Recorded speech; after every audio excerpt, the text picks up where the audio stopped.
Hallelujah.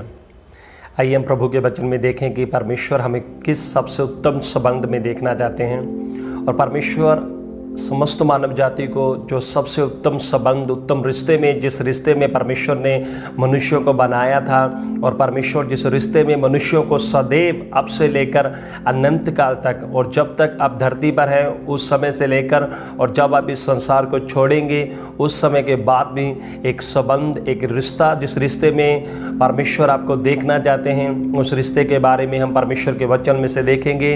और परमेश्वर के वचन लूका की किताब 3 अध्याय और 38 वचन में हम देखेंगे। प्रभु के वचन में लिखा है, और वह अनोश का, और वह शेत का, और वह आदम का, और वह परमेश्वर का पुत्र था। हालेलुया।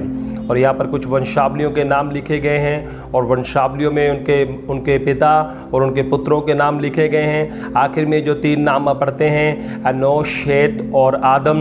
और अनोश का पिता शेत था और शेत का पिता आदम था, और आदम का जो पिता है और आदम जिसका पुत्र था वो परमेश्वर है। हालेलुया। मेरे प्रियो, परमेश्वर ने जब मानव जाति की सृष्टि संसार में की, परमेश्वर ने जब मनुष्यों के संसार में बनाया, तो परमेश्वर ने जिस रिश्ते को मनुष्यों के साथ स्थापित किया वो एक पिता और पुत्र के रिश्ते के साथ परमेश्वर ने मानव सृष्टि को शुरू किया।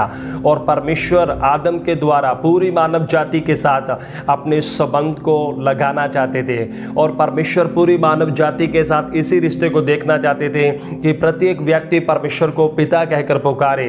और परमेश्वर अपने और मनुष्यों के बीच में जिस संबंध को रखना चाहते थे उस संबंध का नाम एक पुत्र और एक पिता के संबंध को, एक रिश्ते को परमेश्वर संपूर्ण मानव जाति के अंदर परमेश्वर देखना चाहते थे। लेकिन प्रथम मानव आदम के पाप के कारण, गिरावट के कारण आदम ने परमेश्वर के साथ इस संबंध को खो दिया।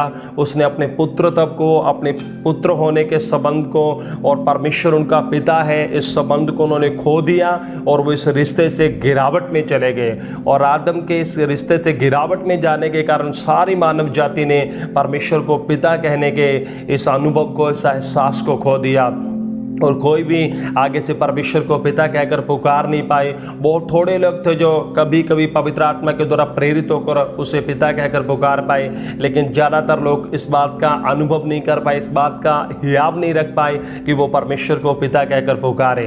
और इस प्रकार, लेकिन फिर भी परमेश्वर ने अपना हृदय मनुष्यों के लिए बदला नहीं, और परमेश्वर फिर से मनुष्यों को उसी संबंध में वापस लाना चाहते थे। और इसलिए इब्रानियों की किताब 2 अध्याय और 10 वचन में जब आप देखते हैं, परमेश्वर ने हमारे उद्धारकर्ता को उस दुख को इसलिए उसके ऊपर डाला और हमारे उद्धारकर्ता को दुख झेलने के द्वारा सिद्ध किया ताकि वो बहुत से पुत्रों को फिर से महिमा में लेकर आए। मेरे प्रियो, परमेश्वर मानव जाति को फिर से उसी संबंध में लाना चाहते हैं कि फिर से मनुष्य जाति परमेश्वर के साथ पुत्र और पुत्री के संबंध में आ सके।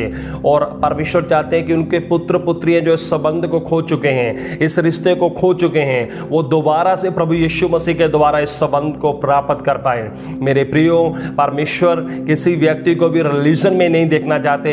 यीशु मसीह कोई नया रिलीजन बनाने के लिए नहीं आए, यीशु मसीह रिलेशनशिप को बनाने के लिए आए हैं। और प्रभु यीशु मसीह जो मानव जाति का परमेश्वर के साथ रिलेशन टूट गया है, और मनुष्य जो परमेश्वर को पिता और खुद को उसका पुत्र स्वीकार नहीं कर पा रहे हैं, और वो परमेश्वर से मांग रहे हैं और अपने आप को उसका दास समझते हुए और उसको अपना स्वामी समझते हुए, लेकिन परमेश्वर चाहते हैं हर एक व्यक्ति परमेश्वर के साथ एक पुत्र और एक पुत्री के संबंध में आए। और इस संबंध को, इस रिश्ते को दोबारा से बनाने के लिए प्रभु यीशु मसीह जो परमेश्वर के पुत्र थे वो क्रूस पर आए, और उन्होंने जो लोग परमेश्वर के साथ इस रिश्ते को खो चुके हैं, प्रभु यीशु मसीह दोबारा इस संबंध को क्रूस के ऊपर स्थापित कर दिए हैं। और अब आप प्रभु यीशु मसीह के द्वारा फिर से परमेश्वर को अपना पिता पुकार सकते हो, और फिर से इस रिश्ते को प्राप्त कर सकते हो, और फिर से परमेश्वर आपको अपना बेटे के रूप में प्राप्त कर सकते हैं प्रभु यीशु मसीह के द्वारा। और अब आप यीशु मसीह के द्वारा परमेश्वर के पुत्र और परमेश्वर की पुत्रियां हो, यही आपकी पहचान है अकॉर्डिंग टू न्यू टेस्टामेंट। प्रभु यीशु मसीह के महान बलिदान के द्वारा, प्रभु यीशु मसीह के ऊपर विश्वास करने के द्वारा। प्रभु आपको आशीष करे। आमीन।